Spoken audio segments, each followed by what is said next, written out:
Hi welcome back to my channel. ఈరోజు కథ mister CEO 13వ భాగాన్ని వినేద్దాం. చెంప మీద చేయి పెట్టుకుని ఈసారి మిస్ అవ్వదు అనుకున్నాను మేడం అని అంటుండగా, డోంట్ టాక్ యూ ఈడియట్. ఒక అమ్మాయిని చంపలేకపోతున్నందుకు సిగ్గుతో చచ్చిపోండ్రా వెళ్ళి అని గట్టిగా అరుస్తుంది ఆ అమ్మాయి. అతను ఏమీ మాట్లాడకుండా నిలబడి ఉంటాడు. జస్ట్ లీవ్ మీ అలోన్ అంటుంది. అతను ఆమె వైపు చూసి వెళ్ళిపోతాడు. ఈ అమ్మాయి ఎదురుగా ఉన్న ఫోటోని చూస్తూ, నీకు చేసిన ప్రామిస్ నీ ఎలాగైనా తీర్చుకుంటాను అంటూ కీర్తిని ఎలాగైనా చంపాలని ఆలోచనలో ఉంటుంది.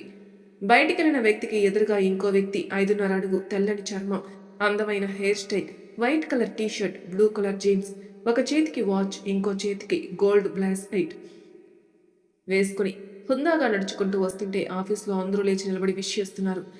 అందరికీ అందమైన చిన్న చిరునవ్వుతో అంతే హుందాగా రిటర్న్ విష్ చేస్తున్నాడు. ఎదురుగా వస్తున్న వ్యక్తిని చూసి, ఏంటి వాసు మళ్ళీ మిస్ అయిందా అని అడిగాడు. వాసు తల కిందికి దించాడు. నేను చెప్పానుగా ఆ అమ్మాయిని చంపలేరని, ఎందుకంటే ఆ అమ్మాయి తప్పు ఏమీ లేదు ఇందులో, మీరు ఎప్పటికి అర్థం చేసుకుంటారు అంటూ లోపలికెళ్తాడు. వాసు ఏం మాట్లాడకుండా వెళ్ళిపోతాడు. డోర్ ఓపెన్ చేసి చూస్తాడు జేమ్స్. ఎదురుగా ఉన్న ఫోటో వైపే చూస్తూ ఏదో ఆలోచిస్తున్న ఆ అమ్మాయిని డోర్ క్లోజ్ చేసి ఐషు అంటాడు. ఐశ్వర్య జేమ్స్ భార్య అన్నమాట. అంటుంది. మిస్ అయింది చూసావా, నేను చెప్తే విన్నావా? 5 సార్లు మిస్ అయింది, 6వసారి జస్ట్ మిస్ అయింది, 7వసారి డెత్ అవుతుంది, నువ్వు చూస్తుండు అంటుంది ఐశ్వర్య. నువ్వు చేస్తుంది తప్పు ఐషు అంటాడు. ఇది ఇప్పటికే చెప్పావు జేమ్స్, నువ్వు చేస్తున్న పనిలో అన్యాయం ఉంది, అందుకే ఆ జీసస్ కూడా సహకరించడం లేదు. చాలా ఆపు జేమ్స్, నీ సూక్తులు నీతులు నా దగ్గర చెప్పొద్దు అని నీకెన్నిసార్లు చెప్పాను అంటూ అరుస్తుంది ఐశ్వర్య. ఇట్స్ ఓకే, నేనేమి చెప్పను, నీ ఇష్టం. ఈరోజు ఇంపార్టెంట్ మీటింగ్స్ ఉన్నాయి, నువ్వు నాతో పాటు అటెండ్ అవుతావా లేదా నేనే మేనేజ్ చేయనా? నువ్వే చూసుకో. నవ్ ఐ కాంట్ అంటుంది చిన్నగా. ఓకే నేను వెళ్తున్నాను అని వెన్ను తిరుగుతాడు. జేమ్స్ అని పిలుస్తుంది. ఐశ్వర్య వైపు చూస్తాడు తిరిగి. ఐశ్వర్య పరుగున వెళ్ళి గట్టిగా హత్తుకుంటూ ఐఆమ్ సారీ అంటుంది. జేమ్స్ కూడా గట్టిగా పట్టుకుని it's okay Aishu, I know about you అంటూ బ్యాడ్గా ఫీల్ అవ్వకుండా చూస్తాడు. మహి ఏం చేస్తున్నాడు? మహిర్ జేమ్స్ ఐశ్వర్యల కొడుకు, వయసు 1.5 సంవత్సరం. మీ అమ్మతో ఆడుకుంటూ ఉన్నాడు నేను వచ్చేటప్పటికి అంటూ జేమ్స్ని వదులుతుంది. Once again sorry. It's okay dear అంటూ నుదుటి మీద ముద్దు పెట్టుకొని షెల్ ఐ గో అంటాడు. అంటుంది. బాయ్ టేక్ కేర్ అంటూ చెంపని మరి వెళ్ళిపోతాడు జేమ్స్. కీర్తి గుర్తుకొచ్చి మళ్ళీ ఆ ఫోటో వైపు తిరుగుతుంది ఐశ్వర్య. హాస్పిటల్లో అబ్బాయికి మెలకువ వచ్చిందని తెలిసిన అందరూ చూడ్డానికి వచ్చారు. అబ్బాయిని చూసి చాలా సంతోషపడ్డారు. అభిరామ్, అఖిల్ డాక్టర్స్తో మాట్లాడారు. ఇంకో 1 వారం రోజులు హాస్పిటల్లోనే ఉండాలని, ఐసీయూలో 2 రోజులు ఉంచి రూమ్కి షిఫ్ట్ చేస్తామని చెప్పారు. అబ్బాయి అందుకు ఒప్పుకోవడం లేదు. డాడ్ ప్లీజ్ ఇంటికి తీసుకుని వెళ్ళిపోండి, ఇక్కడ ఉండలేను. అలా అనకూడదు అభి, నీకోసమే కదా డాక్టర్ చెప్పారు అని అభిరామ్ చెప్తాడు. అవును అభి, నువ్వు రెస్ట్ తీసుకో, నీ కండిషన్ కూడా డాక్టర్స్ చూస్తూ ఉండాలిగా, 1 వారమేగా ఇలా గడిచిపోతుంది అంటారు శ్రీ. అవును అని అందరూ చెప్పగా ఇక అబ్బాయి కూడా ఒప్పుకుంటాడు. అందరూ చూసి వెళ్ళిపోతారు. సత్య, హిమజాల మాత్రం హాస్పిటల్లోనే ఉంటారు.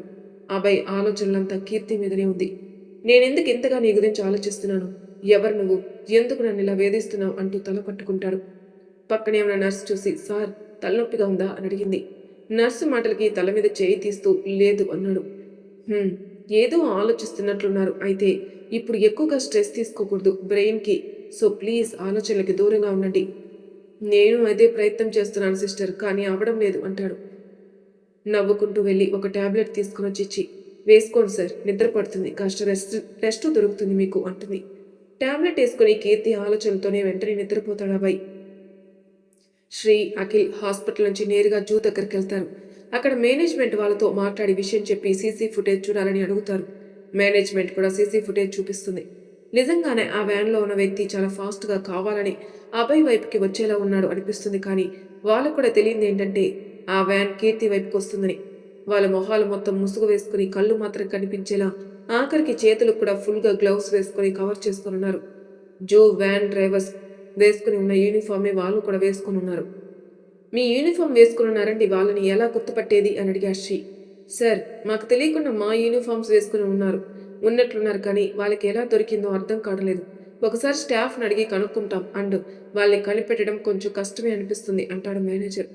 శ్రీ, అఖిల్ ఒకరు మొహాలొకరు చూసుకుంటారు. స్టాఫ్ని అడిగారు. ఆ రోజు ఉదయం నుంచి సాయంత్రం వరకు ఎంట్రన్స్ దగ్గర నుంచి అన్ని ప్రదేశాల్లో ఉన్న సీసీ ఫుటేజ్ మొత్తం చూశారు కానీ అసలు వాళ్ళ జాడ కనిపెట్టలేకపోయారు. కారణం వాళ్ళ మొహాలు కనిపించలేదు. అసలు యూనిఫామ్కి ముందు వాళ్ళు ఏ డ్రెస్ వేసుకున్నారో కూడా తెలియలేదు. పోనీ వచ్చిన వాళ్ళందరినీ చూస్తే సపరేట్ ఒకరు కానీ ఇద్దరు కానీ మగవాళ్ళు తిరిగినట్లు అక్కడ లేరు. కుటుంబాలతో వచ్చిన వాళ్ళు ఎవరిని సందేహించడంలో కూడా తెలియడం లేదు. శ్రీ అఖిల్, మేమిక్కడే ఉండి చూడలేము సార్ నెమ్మదిగా. సో మీరు ఆ రోజు అన్ని సీసీ ఫుటేజ్ మేము కాపీ చేసుకుంటాం అని అడిగారు శ్రీ. ఓకే సార్, బట్ ఇది అన్అఫీషియల్గా ఉండాలి, మాకు ఎలాంటి సమస్య రాకూడదు అన్నాడు మేనేజర్. ఖచ్చితంగా సార్ అంటూ కాఫీ చేసుకుని థ్యాంక్ యూ చెప్పి ఇంటికి తిరిగారు శ్రీ అఖిల్. ఏంటి శ్రీ, ఒక్క క్లూ కూడా దొరకలేదు అన్నాడు అఖిల్. చూద్దాం అఖిల్, కానీ ఇప్పుడే ఇంట్లో వాళ్ళకి తెలియకూడదు.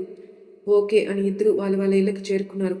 మురుగన్ కీర్తి వాళ్ళ ఇంటికి వెళ్ళి చూసి తనతో మాట్లాడి వచ్చాడు. అలాగే అబ్బాయిని కూడా కలిశాడు.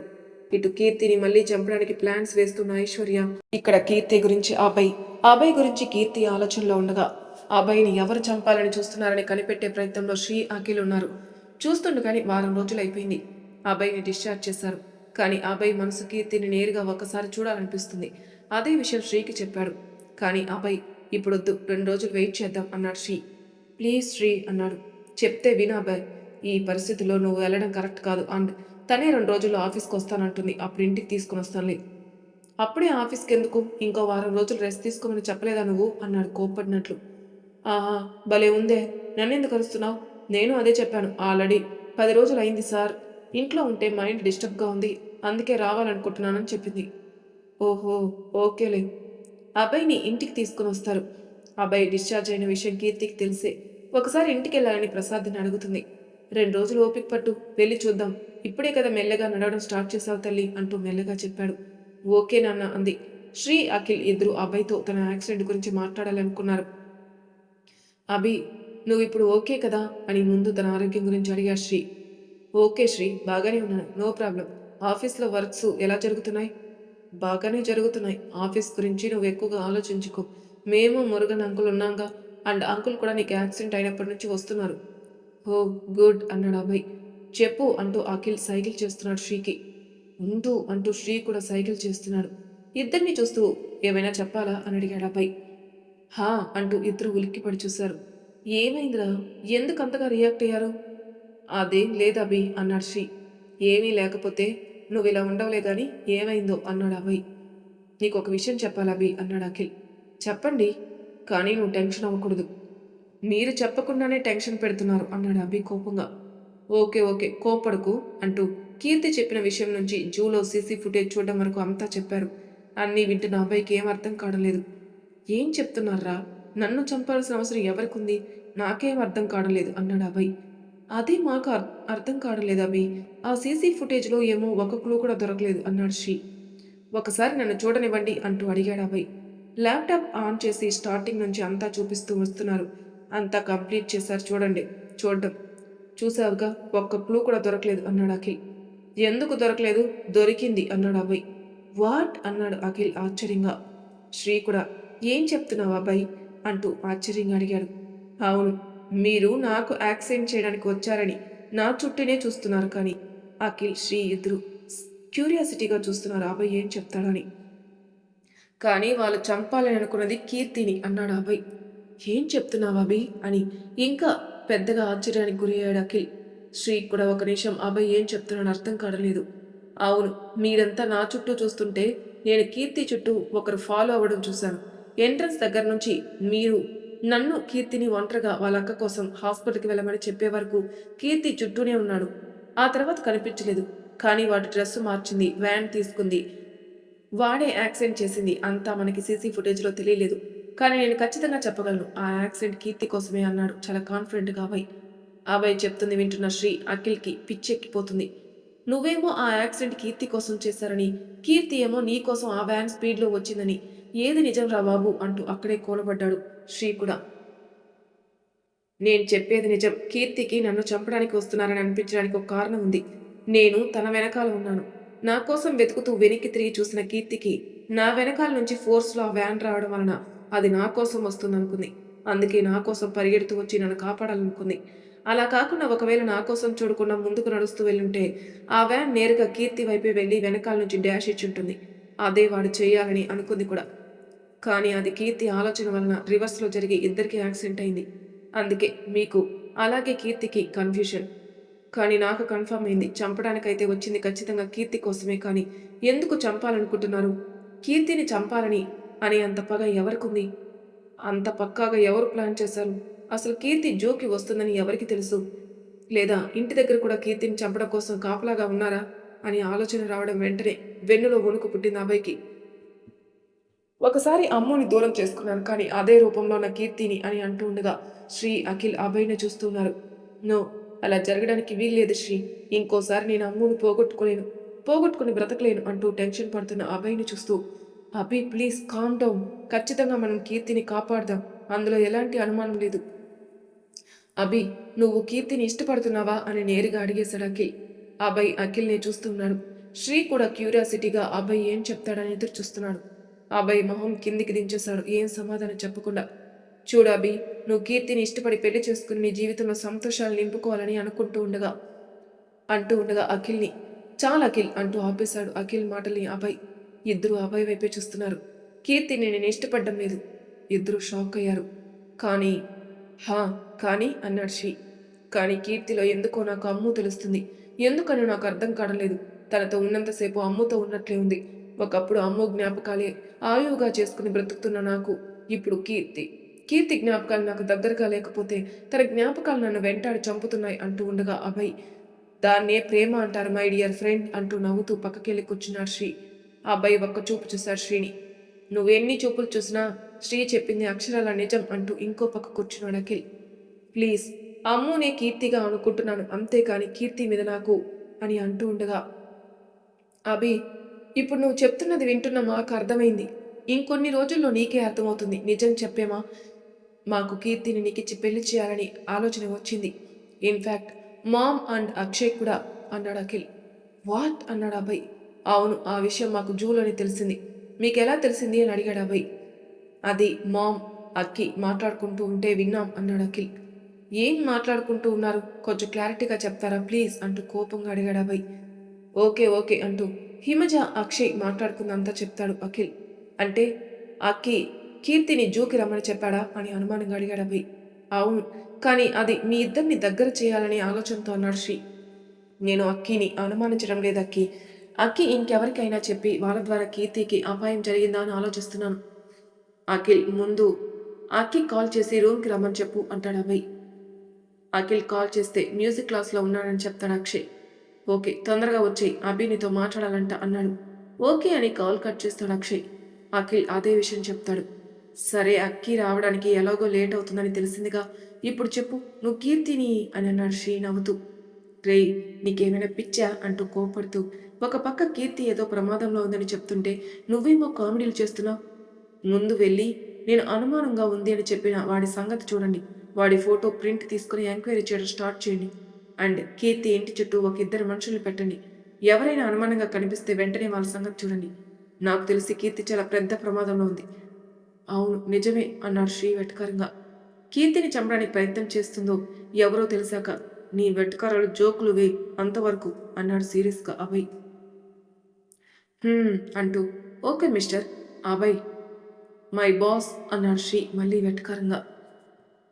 అఖిల్ ఇద్దరిని చూసి నవ్వుకుంటూ ఉంటాడు. అఖిల్, నువ్వు కూడా వెళ్ళు, శ్రీకి హెల్ప్గా ఉండు అంటాడు అభయ్. సరే అని ఇద్దరు వాళ్ళు చేయాల్సిన పని వైపు వెళ్తారు. వాళ్ళు వెళ్ళిపోయాక అభయ్ కీర్తి గురించి తనని ఎందుకు చంపాలనుకుంటున్నారని ఆలోచిస్తూ ఉండిపోయాడు. కీర్తి ఇంట్లో యాక్సిడెంట్ అయిన విషయం తెలిసిన కీర్తి ఫ్రెండ్స్ చూడడానికి వస్తారు. వాళ్ళ రాకతో కీర్తి కొంచెం మామూలుగా అవుతుంది. సరదాగా మాట్లాడుతూ ఉంటుంది. కీర్తి వాళ్ళ ఇంటికి ఎదురుగా ఉన్న కిరాణా షాప్లో ఉన్న వ్యక్తి కీర్తి వాళ్ళ ఇంటికి ఎవరెవరు వస్తున్నారనే విషయం ఐశ్వర్యకు చెప్తూ ఉన్నాడు. అభయ్ ఆలోచన ఇందులో కూడా పర్ఫెక్ట్గా ఉంది. బట్ వాళ్ళని ఎంత మాత్రం ఎలా కనిపెడతాడో చూడాలి. అక్షయ్ ఇంటికి చేరుకొని నేరుగా అభయ్ గదికి వెళ్తాడు. అన్నయ్య అంటూ లోపలికి వెళ్తాడు. రా అక్కి, ఇలా కూర్చో. అక్షయ్ అభయ్ ఎదురుగా కూర్చుంటూ, ఏంటన్నాయ్ ఏదో మాట్లాడాలన్నా అంట. అక్కి, నేను అడిగే ప్రశ్నలకి కరెక్ట్ ఆన్సర్ చెప్పు, ఎదురు ప్రశ్నలు వేయకుండా. అభయ్ మాటలోని సీరియస్నెస్ గమనించిన అక్షయ్ ఓకే అన్నయ్య అంటాడు. కీర్తిని తన కుటుంబాన్ని నువ్వు జూకి రమ్మని చెప్పావా? ఆ ప్రశ్న వినగానే అక్షయ్ షాక్ అయ్యాడు. అదేంటి అన్నయ్యకి ఎలా తెలుసు? అత్తగాని చెప్పేసిందా అని ఆలోచిస్తున్నాడు. నా ప్రశ్నకి సమాధానం నీ ఆలోచన కాదు అన్నాడు అభయ్ హై పిచ్ సౌండ్తో. అది అన్నయ్య నసగద్దు స్ట్రైట్గా చెప్పు. అవునన్నయ్య. ఎందుకు? అది అది అక్కి నా ఓపికని పరీక్షించకు. సరే అన్నయ్య, ఇంత దూరం వచ్చింది ఇంక దాచిపెట్టి ఏం లాభం లేదు. ఈ విషయం నీకెవరు చెప్పారో తెలియదు కానీ ఈ ప్లాన్ నేనే చేశాను అంటూ హిమజ కీర్తిని అభయ్కిచ్చి పెళ్లి చేయాలని అనుకోవడం, ఆ విషయం తన దగ్గర చెప్పడం, ఇద్దరిని కొంచెం సమయం గడిపేలా ఈ జూ ప్లాన్ చేయడం అంతా ఎక్స్ప్లెయిన్ చేస్తాడు అక్షయ్. ఏం ఆలోచిస్తున్నారు మీరు? కీర్తికి నాకు పెళ్ళేంటి అక్కి? అది అత్త అంటుండగా అక్షయ్ ప్లీజ్ నువ్వైనా నాకు చెప్పాలిగా. అన్నయ్య ఇందులో తప్పు లేదనిపించింది. నువ్వు కీర్తిని పెళ్లి చేసుకుంటే నేను హ్యాపీగా ఫీల్ అవుతాను తెలుసా. అంటే నాకు వదినిగా నా బెస్ట్ ఫ్రెండే వస్తుందని, దీనికంటే నాకు ఇంకేం కావాలి అంటూ తన ఫీలింగ్స్ చెప్తున్న అక్షయ్ని చూస్తూ కీర్తిని చంపడానికి ప్లాన్ చేస్తున్నారు అన్నాడు అబ్బాయి. వాట్ అంటూ షాక్ గురయ్యాడు అక్షయ్. అవునక్కి, జూలో జరిగింది యాక్సిడెంట్ కాదు, హత్యా ప్రయత్నం కీర్తి మీద.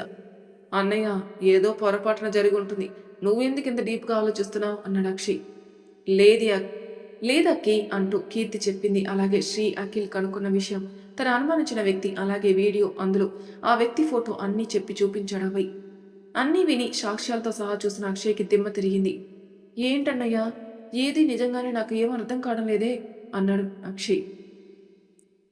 ఎంత ఆలోచించినా ఇదే నిజం. మనకు అర్థమైనా కాకపోయినా నిన్ను ఏం అడగాలనుకున్నానంటే, మనం అలాగే కీర్తి కుటుంబం జూకి వస్తున్న విషయం ఇంకెవరికైనా నువ్వు చెప్పావా? లేదన్నయ్య, అసలు సడన్గా అనుకున్నాను. ఈ ఆలోచన కూడా కీర్తికి కాల్ చేసి చాలా రిక్వెస్ట్ చేసుకున్నాను. ఆ తర్వాతే వచ్చింది. కీర్తి ఇంకెవరికైనా చెప్పుంటుందా? తన కుటుంబాన్ని కన్విన్స్ చేయడానికే తనకి టైం సరిపోయి ఉంటుంది. నాకు తెలిసి ఇంకెవరికి చెప్పడానికి అవకాశం లేదు కానీ ఎందుకైనా మంచిది, నేను అడిగి తెలుసుకుంటాను అన్నాడు అక్షయ్. నువ్వు ఒకసారి కీర్తి ఇంటికెళ్ళి అక్కడ పరిస్థితి చూసిరా అక్షయ్. అక్కడ కొత్తగా ఎవరైనా ఉన్నారా అని ఆంటీ అంకుల్ వాళ్ళని అడిగి తెలుసుకో, వాళ్ళకి అనుమానం రాకుండా అన్నాడు అబ్బాయి. ఖచ్చితంగా అన్నయ్య, రేపే వెళ్ళి కనుక్కుంటాను అన్నాడు.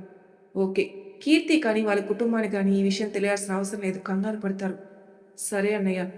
సరే ఇంక నువ్వు వెళ్ళు. అన్నయ్య, శ్రీ అన్న అఖిల్ అక్కడ ఈ పని మీదే బయటికి వెళ్ళారు, ఈ సమయానికి రావాలే అన్నాడు. ఓకే అన్నయ్య అని అక్షయ్ వెళ్ళిపోయాడు. శ్రీ అఖిల్ ఆ వ్యక్తి ఫోటో ప్రింట్ తీసి వాళ్ళ ఇన్ఫ్లుయెన్స్ అంతా ఉపయోగించి సపరేట్గా మనుషులకి ఇచ్చారు అతన్ని కనుక్కోమని. అలాగే కీర్తి ఇంటి దగ్గర కూడా ఇద్దరు మనుషుల్ని అరేంజ్ చేశారు, ఎవరికి అనుమానం రాకుండా ఉండాలని చెప్పారు. అబ్బాయికి అంతా చెప్పారు.